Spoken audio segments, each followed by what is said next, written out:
Yes, hello mga ka-Bobit Onyx. Ako naman po ay pupunta ngayon sa DILG office or municipality ng Gubat para magpa-receive nitong letter proposal natin for the upcoming barangay assembly to promote the Gubat St. Anthony Cooperative. Okay?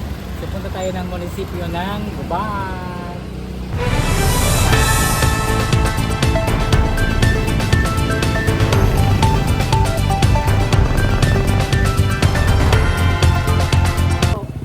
At yan mga ka-Onyx, siakit sa municipality ng Gubat at kakausapin natin at pupuntahan natin ang office ng DILG Local Government Officer 4 na si Attorney James Edward Pecson regarding sa ating proposal this coming or upcoming October ang barangay assembly ng 42 barangays ng municipality of Gubat. Okay, let's go!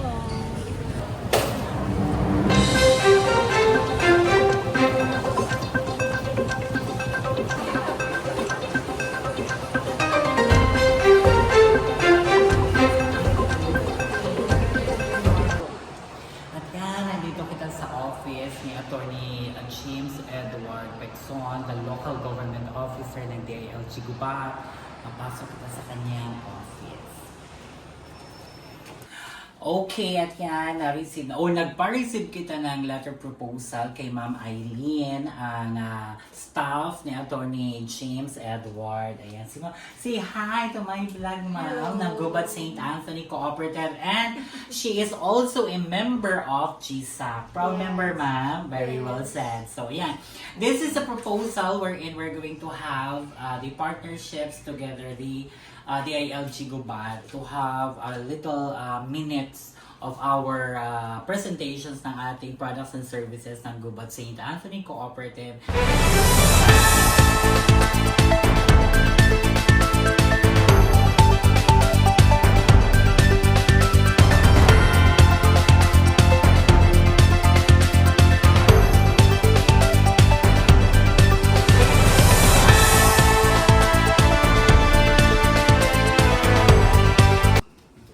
At yan, nandito kita sa office ng Vice Mayor ng Gubat Sorsogon, si Vice Mayor Anthony Calios. Is also a member of Gubat St. Anthony Cooperative. Ayan, sir. Hi, Vice Hello. Mayor. Ano po masasabi niyo sa GSAC? Ayan.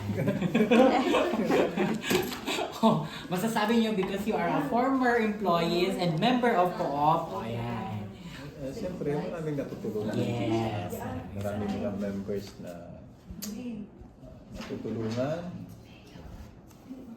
na ahon sa mga problema dahil nandiyan ready ang GSA para ipagpautangon.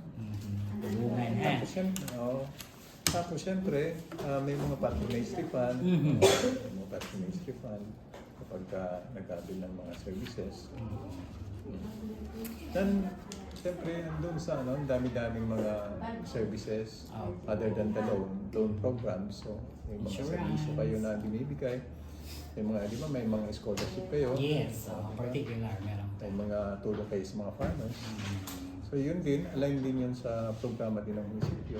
Kaya, nagpapasalamat kami na may mga institusyon gaya ng Gubat St. Anthony Cooperative na nandiyan para tulungan din ang Gubat na.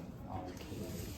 So maraming pong salamat at yan po si Vice Mayor Anthony Calios ng Gubat Sorsogon. At actually dumaan lang tayo sa office ni Vice, no?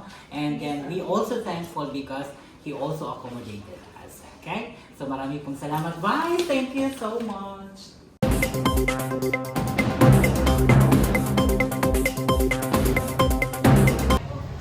At yan mga ka-Onyx at mga ka-GSAC na katatapos lang ng meeting natin kay Vice Mayor Anthony Calios ng Gubat Sorsogon.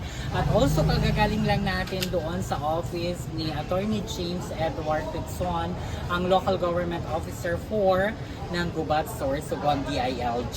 Okay? So babalik na tayo ng office ng Gubat St. Anthony Cooperative after this. At yan mga ka-Onyx, kasama ko si Ma'am Julie, ang aking videographer. Say hi Ma'am Julie. Thank you.